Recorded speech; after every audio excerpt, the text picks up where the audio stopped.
de la Coupe du Monde. La presse nous apprenait que la ville de Montréal avait refusé de débourser 600 000 $ afin d'accueillir une équipe de la Coupe du Monde en 2026. Compte tenu qu'on aurait pu avoir une équipe majeure, telle l'équipe de France ou d'Angleterre, pendant plusieurs semaines, avec toutes les retombées positives que cela aurait pu avoir pour Montréal, considérez-vous que cette décision fut une erreur? Combien Montréal va-t-elle débourser pour la course cycliste l'an prochain? Alors, merci beaucoup, M. Poulin, pour votre question. Non, ce n'est pas une erreur d'avoir fait ce choix. C'était vraiment un choix éclairé. On a effectué à la Ville de Montréal une évaluation des coûts estimés à recevoir cette activité, cet événement à la Ville de Montréal. Ça aurait coûté quelques 600 000 $ aux contribuables montréalais.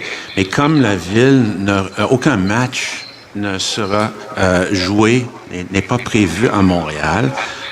Et comme cet événement n'était pas vraiment accessible au grand public, on trouvait que le rapport coût-bénéfice n'était pas au rendez-vous pour le contribuable. Donc, on a décliné de dépenser ces sommes-là pour cette activité bien pointue. Pour votre deuxième question, la contribution de la Ville de Montréal aux Mondiaux du cyclisme 2026 sera d'approximativement 3,9 millions.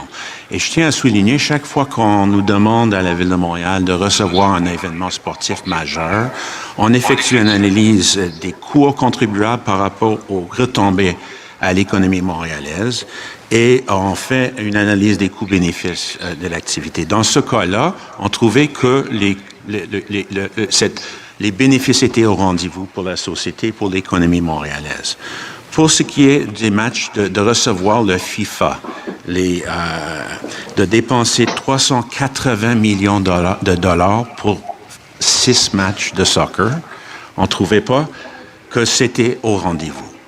Alors, étonnamment, il y a une certaine candidate à la mairie de Montréal, Mme Martinez-Ferrada, qui déplore cette décision de la Ville de Montréal, qui pense qu'on aurait dû dépenser, avec les paliers supérieurs, un total de 380 millions de dollars pour recevoir 3 matchs de soccer. Nous trouvions que ce n'était pas une décision qui aurait été responsable au niveau financier, économique.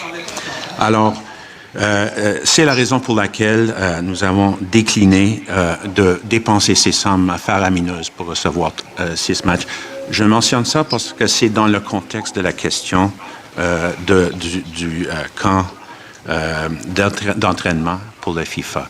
Donc, c'est ça l'orientation que nous avons prise et nous sommes convaincus que les Montréalais sont d'accord avec ce choix-là. En pleine crise d'itinérance, en pleine crise de logement, dépenser des centaines de millions pour 6 matchs de soccer, ce n'est pas une bonne idée selon nous. Merci.